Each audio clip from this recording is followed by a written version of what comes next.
Sí, señora presidenta.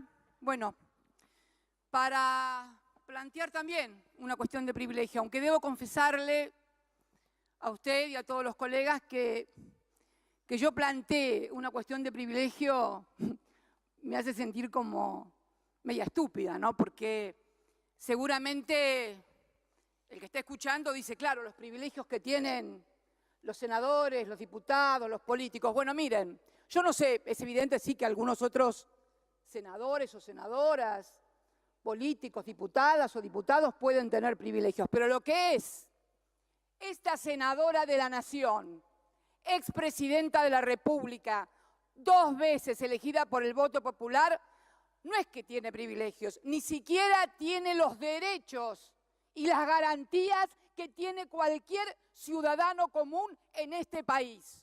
Así que, en realidad, es un eufemismo esto de plantear, por lo menos desde mi punto de vista, desde mi banca, una cuestión de privilegio.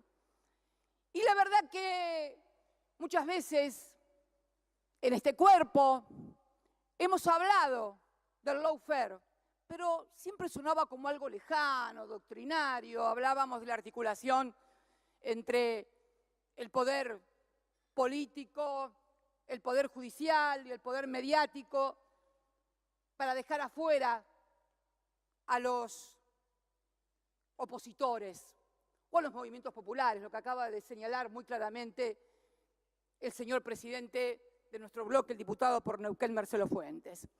Y la verdad que en la Argentina siempre tenemos una capacidad para ir un poquito más allá de lo que hay en otras partes.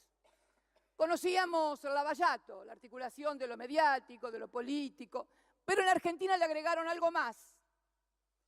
Además de armar operaciones políticas para dejar afuera a los dirigentes de la oposición en serio, de la oposición de los que nos oponemos a este modelo de entrega, saqueo y hambre. De esos hablo, de la oposición.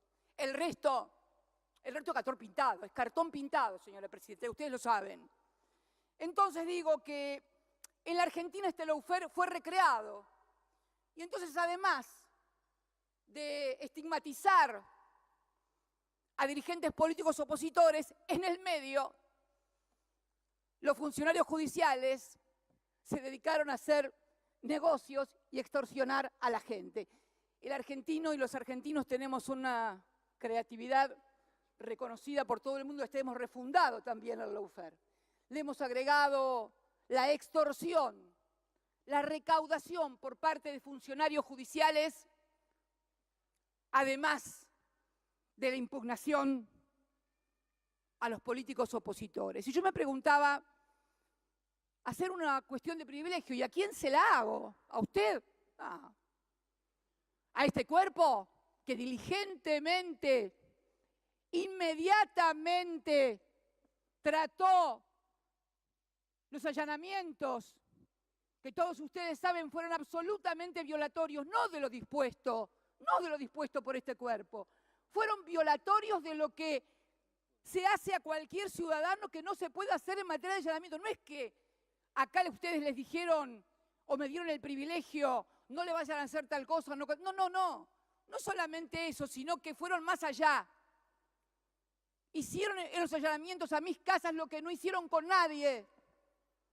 Estos que están filmados, grabados, fotografiados, whatsappeados, pidiendo coimas y anotando en cuadernos filmados en el balneario CR que fueron encontrados en el allanamiento. Digo entonces, ¿hacer una cuestión de privilegio a quién? Al presidente ni se me ocurre.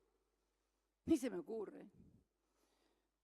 Y digo, ¿a quién entonces? Y se me ocurre que la cuestión de privilegio debería ser al más alto tribunal de la República, por ejemplo, a la Corte Suprema de Justicia. ¿Sabe por qué? Por 2 motivos. El primero, porque es evidente que estamos ante el escenario que ha descrito muy acertadamente quienes me precedieron en el uso de la palabra, pero además porque es de tal gravedad institucional que estamos viendo cómo desde el propio Poder Judicial, concretamente desde Comodoro Pi, se está intentando quitarle la causa a un juez para que no investigue. Pero no solamente eso, sino que de la propia sentencia del juez se puede colegir la actuación de una embajada extranjera en esta cuestión. Esto solo ameritaría que la Corte interviniera porque, de acuerdo a la Constitución Nacional, cuando hay una cuestión en la cual está involucrado, podría estar involucrado una embajada extranjera, la Corte tiene competencia originaria y exclusiva. Y hasta ahora, por lo que he leído en la sentencia del juez Ramos Padilla, la Embajada de los Estados Unidos no ha contestado acerca de la veracidad de las chapas identificatorias, credenciales, etcétera, etcétera, de agencias de seguridad de Estados Unidos de Norteamérica. Es más, una de las personas que ya ha declarado en la causa ha dicho que D'Alessio lo llevó en una camioneta y que en la parte delantera de ese vehículo iban 2 personas de la embajada. Pero además, entre las múltiples carpetas que se le encontró una referida al ciudadano Echeves, el empresario que fue extorsionado, redactada en inglés. Es curioso. Me llama la atención porque cuando el periodista Daniel Santoro, qué increíble, todo hace juego con todo en la Argentina, lo he dicho toda mi vida, no es de ahora, todo hace juego con todo. Cuando el periodista Daniel Santoro, el periodista de investigación de Clarín, publicó en la tapa que nuestra ministra de Defensa, la doctora Nilda Garré, y Máximo Kirchner, mi hijo, tenían cuentas millonarias en dólares, en cuentas offshore, el Departamento de Estados Unidos de Justicia tardó casi 2 años en informar acerca de que todo esto era falso. Y sin embargo, fíjese qué curioso, qué diligencia. Este empresario Echeves, que iba a ser involucrado si no pagaba la coima de $400.000 en la causa de las fotocopias de los cuadernos, ya tenía redactada en inglés, un informe acerca de su estado patrimonial, del de sus hijos que viven en Estados Unidos, etcétera, etcétera. ¿Quién se lo habrá dado? ¿O lo habrán traducido entre Stornelli en tiempo récord? Porque estamos hablando no de una cosa que sucedió hace 2 años, estamos hablando de una maniobra extorsiva que había empezado fines de enero y ya tenían la carpeta en inglés. ¿En serio? ¿Que la Embajada de Estados Unidos no tuvo nada que ver? La verdad que me cuesta creerlo. Pero digo entonces, señora presidenta, que no estamos ante una cuestión únicamente, como bien han señalado los que me han precedido en el uso de la palabra, de un fiscal o de un juez. No, no. Esto está claro que es un sistema, es un entramado, porque además también se descubrió en esta misma, el juez lo descubre también en estas mismas actuaciones, que una cosa similar, absolutamente igual, pasó en un juzgado en lo penal económico.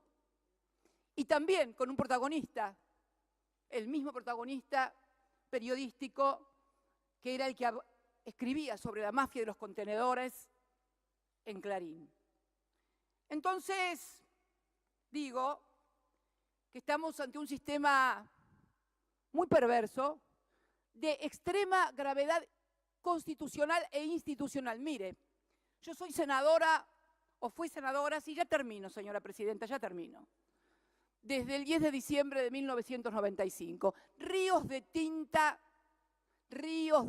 sobre la mayoría automática de la Corte, sobre el manejo de los jueces, etcétera, etcétera, etcétera. En mi vida como legisladora nacional, he visto y he escuchado algo similar a lo que nos ha tocado ver y escuchar no de arrepentidos, ver y escuchar en los chats, en las fotos, en las filmaciones, exactamente lo que yo muchas veces digo, una suerte de proyección que algunos hacen de las cosas que hacen ellos sobre otros. Entonces digo que esto no es casual, esto no es solamente, puede ser que el ciudadano común, con todos los problemas que tiene, se sienta alejado de estas cuestiones. Pero todos tienen que saber, cada argentino y cada argentina tiene que saber que estos sistemas se arman no solamente por cuestiones económicas o de oposición interno-política, sino para imponer modelos económicos y sociales de sojuzgamiento. Siempre fue así. Era así en la dictadura, cuando los metían en la ESMA, pero además de meterlos en la ESMA por subversivos, le robaban el lavarropa, la heladera, le hacían firmar una escritura a la madre. Siempre fue así. Siempre atrás de estos sistemas perversos y delincuenciales está la instauración de un modelo económico de despojo, de saqueo, de hambre y de miseria para el pueblo argentino. Por eso, señora presidenta, no tengo demasiadas esperanzas realmente en esta cuestión de privilegio, pero siento, eso sí, siento como legisladora de la nación la responsabilidad de estar sentada en esta banca no para cobrar un sueldo ni para calentarla, que no me interesa, sino para decir lo que está pasando en la República Argentina. Muchas gracias, señora presidenta.